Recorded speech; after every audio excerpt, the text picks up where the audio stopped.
All right, Submission Radio here with Gilbert Melendez, post the UFC 202, post the UFC 202 press fight conference, where it was a pretty exciting situation, Gilbert, where you and obviously Team Diaz were going to walk out on Conor McGregor, and then something ensued, much like a water bottle fight. Now, before we get to exactly what happened there, I just want to find out from you, what made you guys want to walk out at that moment in the press conference? Because a lot of people are talking about the fact that Conor McGregor was late, and that was a little bit disrespectful, and that was one of the reasons why Nate wanted to do it. And then another reason was, obviously, you guys don't really like McGregor's team, and maybe to prove a point before the fight happens. Yeah, I think you nailed it with the first one, and Nate did not plan on taking off early. He went to the press conference, did his job, answered all the questions he needed to answer. Everyone asked them, and Conor McGregor showed up late. I feel like he didn't need to sit around and hear Conor McGregor answer all these questions and badmouth him or say what he's going to say. So he felt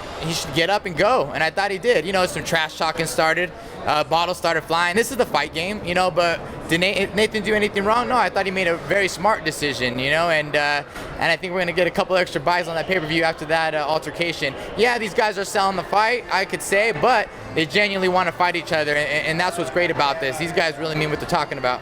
Nick Diaz did a little video afterwards, and he sort of called out Conor McGregor throwing water bottle at like a young fan in the crowd. Do you know what he was talking about there? Did you hear about this? Yeah, he wasn't very happy about it. I think some water bottles got thrown, but I think there were some energy cans out there as well, and I think energy can was what came from Conor's side. I think he's in the heat of the moment. He grabbed a water bottle, he grabbed whatever he can grab, and he threw. And yes, I believe there was a young lady in the crowd, and she got dinked in the head with the can right there. So hey, maybe next time we won't throw cans. Who knows? It's interesting because obviously the weigh-in still has to happen before this fight even happens. And last time we all saw what happened when McGregor sort of slapped or punched Nate's hand.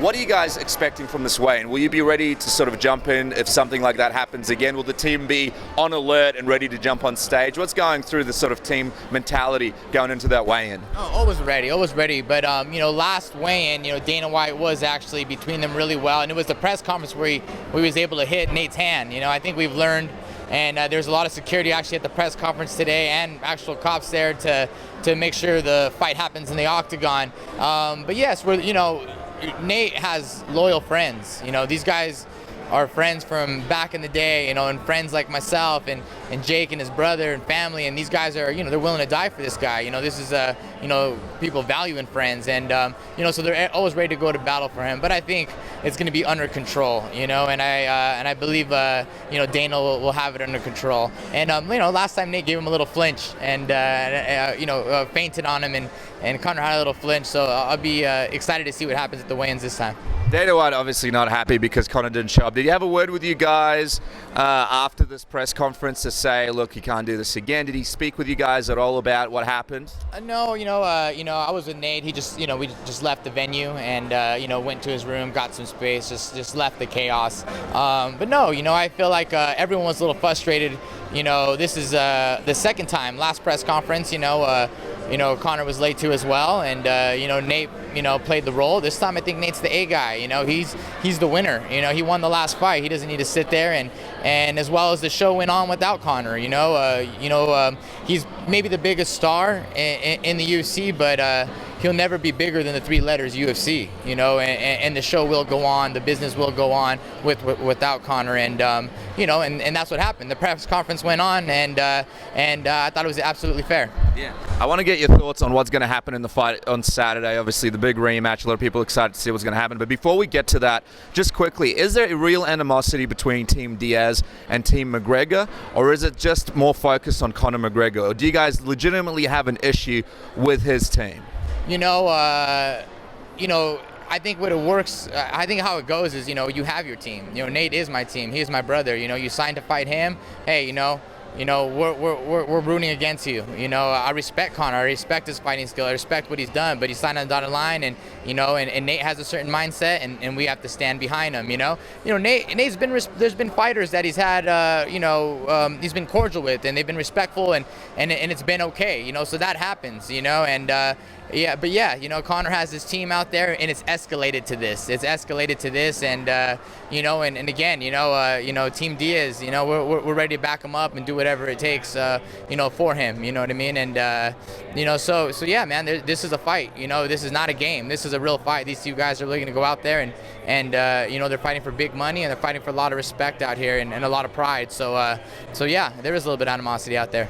So let's finish it off with your prediction. How do you see this going on Saturday? Obviously, the first one saw Nate Diaz beating McGregor with literally no training camp, short notice. We all know what happened there. McGregor had the full camp, but it was the first time we had to carry that weight, and he didn't really have the same strategy that he usually does. He went out there, he tried to knock Nate out, so it's not really the Conor McGregor that we've seen before. How do you see the second fight playing out? Really, what Conor McGregor have you seen before? I feel like he always tries to take the center of the octagon and bully his opponents down, and he actually bullies them. You know, he beats them mentally before they step in there, and he comes forward and he tries to take the center of the octagon.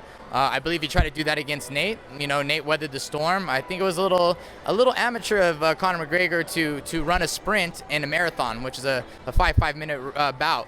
And you know, now I believe he's going to have a lot more respect for Nate, and not push the pace so much, and not throw all he has and try to empty out the tank. And you know, Nate's a veteran. He didn't even get started, so you didn't even get to see what Nate had going. He had a lot in the tank, you know. And I believe Conor is going to be more prepared. I think he's going to a little bit more hand speed and look for his power shots. I expect him to try to parry the punches of Nate Diaz and try to be a little bit more elusive. But the great boxer Arturo Gatti, you know, he was a brawler, and you know, even he tried to become a boxer. But by the 3rd, 4th, 5th, 6th round, he'd always turn back into the fighter he was, and that's a warrior. And Conor is a warrior. You know, I give him credit with that, and so is Nate. You know, both of these guys will ultimately be standing toe-to-toe in the octagon, and we'll see some of that action again. And I know Nate, his distance is too well. His experience is up there, and he's just overall a better mixed martial artist. So Conor better try to jump on it quick. And just before we let you go, from an analyst perspective, after this fight, whatever happens, does McGregor need to defend his title belt? You know, I think there could be a trilogy. Well, you know, I believe Nate's going to win. You know, that's going to be tough, you know. And, you know, I think, yeah, you know, it's up to Conor. You know, if he wants to go to 55, that's up to him, you know, what he wants to do.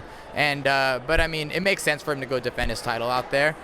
You know, but, again, I'm not the one to, you know, to tell him what to do. He's his own man, and you know, and he has a big fight ahead of him, and he's done great things in a short amount of time, and you know, I'm not going to tell another fighter what fight he should or should not take.